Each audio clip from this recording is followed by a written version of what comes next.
What is up, you guys? It is me here, ya boy. And welcome back to another video. And today's video, you're wondering, oh, okay, got a new series, yay! Where are you actually going to finish the series? That's a good question. But today, we're going to be doing all divisions needs. So I was planning to make the series just based on one team and like that, but I'm like, that's gonna take way too long. And plus, I'm probably not even gonna make all the teams anyway at the end of the day. So that is why I'm going to be making myself that. And also, the fan reaction video, I am canceling that. I just really didn't see quite any interest. But, I mean, hey, if there's 2 likes on that video, if you know what I'm saying, I'll continue the series. And that actually means that you guys actually care about the series. As long as you guys care, that gives me somewhat care. And that equals, that's a good thing. But we'll start off with the NFC West's biggest needs. What was projected a couple of years ago to be one of the most difficult divisions in football. Not a lot of people wouldn't be too surprised if you said this 2 years ago. Seattle, with Russell Wilson and an elite offense and a Pete Carroll defensive mind defense. Arizona, having a hot start to the season and being really good.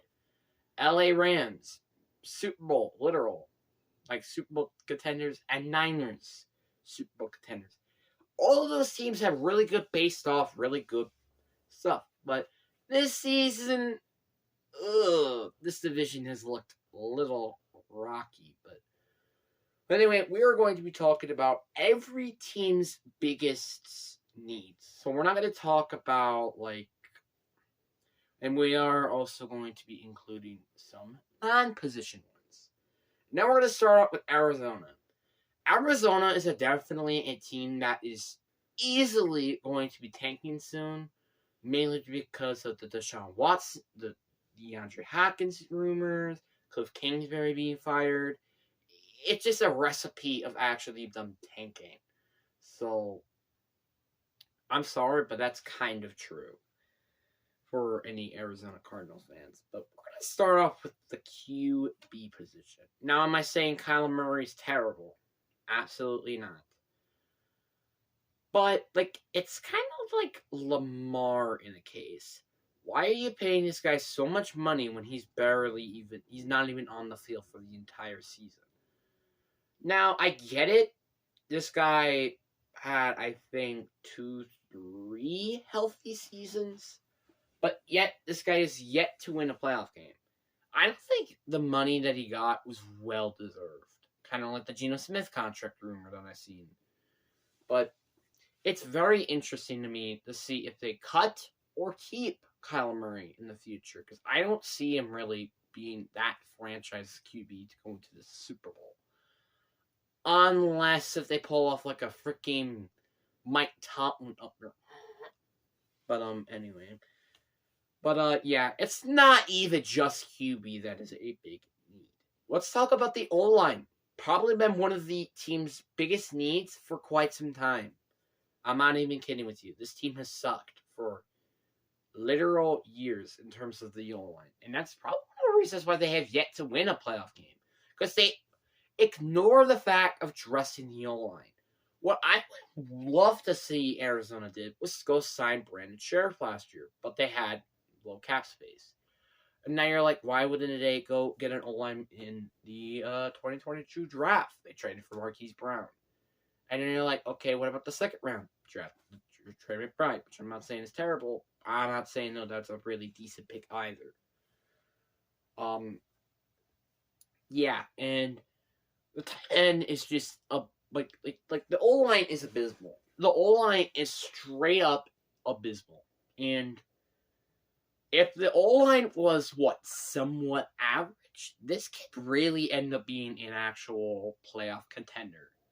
But now you're like, playoff contender? Because the defense is also pretty trash.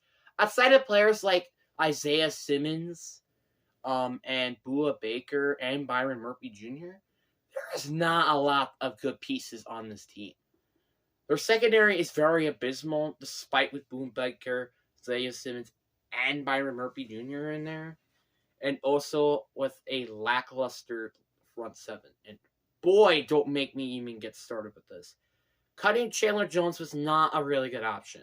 I know they were in cap situation issues, but you were better off cutting like players like AJ Green, or maybe even look for a trade for Rondell Moore, because you barely even used him. I could go on, and it's very obvious of what they should have done and what they shouldn't done. And that's my reason of why this team is just bad. And it's not even just the needs on the team. It's the health has also been a big concern. Like, for example, Kyler Murray, Zach Ertz. Those are both players that just got injured this year. And one of the reasons why they end up with a top 5 pick in the draft. Not even kidding. If they weren't there, injured, they would probably have at least between a 5 to 10 overall pick. And I'm saying that as facts. If they didn't decide to tank. Which I wouldn't be too surprised that they did. But anyway, I really just see this team being in a rebuilding stage. But again, this is kind of what the franchise is really used to at this point. Since they have yet to even win a Super Bowl. Hasn't won anything like that since the 1940s. Yeah, that's pretty ridiculous. They're heading in the right direction, but they're not heading it in a good manner. And now you got, I think, the youngest franchise out of the entire group, the Seattle Seahawks. The Seattle Seahawks have been probably one of the more interesting teams to me for this reason alone. They're kind of like in a Eagles off-season situation. Like, what do they want to do? Which is how, because, again, it's very similar to the Eagles in 2022 offseason. And let me tell you why. Both teams that end up winning are 9-8. Both teams that end up placing second place in the division and made it to the playoffs as the number 7 seed and then lost by a significant amount of points. But the Seattle are a little bit in a different situation like the Eagles. Unlike the Eagles, they have an expired contract on a couple of key players on the team. They also have an old QB, no offense, Geno Smith. And it's just interesting to me of what Seattle is going to do during the offseason. But, I'm kidding. We're not going to be talking about what they should be doing in the offseason. I will be making a video on that, actually. And I'm going to be talking about their needs. And starting off, I think this has been a need for pretty much ever since the franchise has existed. We got the interior offensive line. Now, they did drafted Abraham Lucas and Charles Cross, which I think they're just good enough to have a starting caliber. But the interior, it needs to be fixed. No, 49ers paid them big time because of the interior offensive line. If the interior offensive line was like, I don't know, maybe like the Jaguars or the Chiefs, it would be a whole different story. And heck, this might be a top 10 offensive line if they had one of these. And the next one, which has been pretty much a need since Michael Bennett left, and that is the defensive line. And really, I think this has also really not been a good position. Here and there, we got players like, I don't know, Vince Wilfork and Michael Bennett, and I guess somewhat Bruce Irvin. That's kind of it. I know we have players like Ajeno Nwosu and Bafe Owe who do got good potential, as well as Darren Taylor. But that's kind of it in terms of the D-line. We don't have anybody like at least great. That's the problem. You want great NFL pass rushers. You don't want good and average at worst. Or okay. You want players that actually can get to the quarterback. Not people that are going to barely just miss the double-digit sack mark. No, that's not how it's supposed to work for that defensive unit. And also, we got linebacker. And now a lot of people are going to be questioning, well, what if Jamal Adams gets moved to the linebacker? What about Jordan Brooks? Here's the two things. One, I don't know about the Jamal Adams moving linebacker thing. And two, Jordan Brooks is missing a lot of the season. And I don't remember what his injury was, but yeah. I mean, kind of like a lot of teams. But anyway, back to where I was saying. This team desperately need to fix the linebacker at least with a draft pick or a free agent signing. For example, Tremaine Edmonds. I would love to see him on the team. But one of those players have to be resigned. I'm sorry, but it's true. And I don't know why. I'm just getting tired and also just, well, I know why. Because I was, awake for long periods of time.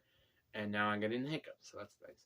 But anyway, they need to fix the linebacker core. I know Cody Barton has been all right, but he hasn't been good in some cases. And that's kind of it. Now a lot of people are going to be like, well, actually, I forgot one thing. It's corner 2 and 3. Now, Tariq Woolen is a very, very good corner, and a lot of people can agree with that. And I honestly think he's a top 2 corner in the class. And this is a not easy class to have that argument with Trey McDuffie and Jack Jones, or Marcus Jones. I don't remember his freaking name from the Patriots. So yeah, getting that spot is not that terrible, as a lot of people wouldn't think of. But yeah, and outside of that, it's pretty abysmal. Michael Jackson Sr., he's gonna get worse this year. And then you got rookie Kobe Bryant, which I don't really see him being the true number 3 or 2 corner. I see him more as a special teams piece rather than an actual player. So yeah, probably getting one of those positions, like for example, maybe like a Cam Smith, kind of like Tariq Woolen, would be very nice. It would be very nice to have on that team. And now we are done with Seattle Seahawks. Let's talk about another mediocre team that has unsucceeded expectations, and that is the LA Rams. Now, a lot of people are like, didn't this team just make it? Like, people would say if they just didn't watch the entire season of football, people are going to say, what? How are the Rams this bad? Well, it's because you didn't watch football, number one. But, yeah, this team, injuries, O-line, and just Matthew Stafford not playing well has really, really took this team to a whole nother level of terribleness. And also, by the way, this is the worst football team ever for after a Super Bowl win. That's actually ridiculous. But again, they can't really be complaining since they did end up getting their second ring, which that's why I wouldn't really say there should be any complaints. But there are going to be some problems with this team. And that is starting off with the TV position. Now, a lot of people are going to disagree about that because of Matthew Stafford with the elbow, but he still did not look good in the entire season. And when he was even on the field, he isn't great. Now, I get it, Baker Mayfield did have some good flashes here and there on that team. But is he really about to be the answer at QB? I don't think so. We've seen, like, Kevin Stefanski and the Carolina Panthers work him out. And that didn't work. So that's why I say Baker Mayfield really, I don't think is going to be their franchise QB. Maybe a backup, but not a starter. And now you got running back. You kind of get what I mean here. It's kind of like the entire offense outside of Cooper Kupp has really been a big need. Running back has really not been good. It's actually probably been very depressing rather than actually good. Wide receiver. Outside of Cooper Kupp, this is one of the worst receiving cores in the league. Not even kidding. And that's kind of what the season was for them. Because Cooper Kupp was out for most of the year. And then you got the tight end position. Actually, I'll totally say that's actually fine because like Tyler Higbee, he's pretty good and blah blah blah. The O-line is just what? It's just atrocious. The O-line is atrocious. I don't really see them ever like fixing the O-line anyways. And also, they're not gonna. And by the way, here's a concern, which I guess we might talk about before we get to the defense, and that's draft picks. Now you're like, okay, what's up with that? They're not. They don't have their first round pick. That's a big concern. I also don't think they even have their third round pick this year, maybe, or fifth, or both. That's a big concern for LA. And that is why I just straight up don't see this team going anywhere. Unless they trade players, of course. And then you got the outside edge rushing position. The interior is fine with Aaron Donald, obviously. But like the outside pass rush has been terrible. And it's not really that good. I mean, Leonard Floyd is alright, but he's not good. Linebacker is not really a bigger need than they had, well, last year, but it is a big need for them to maybe address. But even with Bobby Graham there, I would still say you should address that. And the last part about how terrible this team is, I would love to just roast this team for long periods of time. We got the safety position. And I don't even know who they have at safety, and that's pretty much just telling you how bad the safety core is. Now, the last one is the San Francisco 49ers. And to be fair, I don't really say there's any big needs about this team. The only need I really could consider is health and age. That's kind of like it. Because let me tell you why. The QB position, they're stacked. They have, again, Brock Purdy. They have Trey Lance, GBG. Like, they're fine. Running backs, they have like 40 million good running backs. Wide receivers, Deebo Samuel, if healthy, and Brandon Ayuk. George Kittle, an amazing offensive line, led by Trent Williams, one of the best tackles in the league. The defensive line, Eric Armstead, right? Yeah, Eric Armstead, Nick Bosa, both big-time pass rushers. Brent Walner leading that freaking linebacking core. Corner, Carlos Ward. Safety, Talavana, I don't know how to pronounce his name, but he's a really good safety. Yeah, it's just a perfect roster all around, and I really hate saying this as a Seahawks fan, obviously. But health is their biggest concern, and here's why. Jimmy G has, like, all three QBs got hurt during the entire season, and I'm not kidding with that. And look, like 2 seasons ago, most of their team went on IR. That's a big concern if you're a San Francisco 49ers fan, in my opinion. But I would say outside of that, this is probably one of the most dangerous teams in the league if they're healthy. And also age as well. So for short term, they're Super Bowl contenders. But in long term, I would say they are playoff contenders. Let me say why. Terron Armstead is getting up there in age. Trent Williams is up there in age. I wouldn't be too surprised if he even retires in the next 2 seasons. Deebo Samuel's kind of getting up there. Like, I think he's like 27, 26, something like that. George Kittle's like 28 or 27. It's also kind of weird to think about, since literally I feel like I'm starting to get a little old because of that. And I think that's it. And as well as Eric Armstead, I think he's getting around to the 30s. But I think that's it. So good for them. But yeah, honestly, like, the terms of, like, the division, honestly, I would say this is one of the more tougher divisions in football. If, like, again, the Rams, Niners, and Cardinals are healthy. If they're healthy, this is a very tough division to even try to get to first place. If it's not, and let's say all the teams are unhealthy, Seattle are going to win probably like in a 9-8 record. I'm sorry, I gotta say that as the truth, okay? But yeah, but anyway, that is going to be it. I will be uploading a similar video like this very soon. But but before I end the video, I incredibly apologize about the upload. Like I haven't uploaded a video in a week, and it's because of YouTube strike. I'll be talking about that in another video. But anyway, hope you guys enjoy. Peace.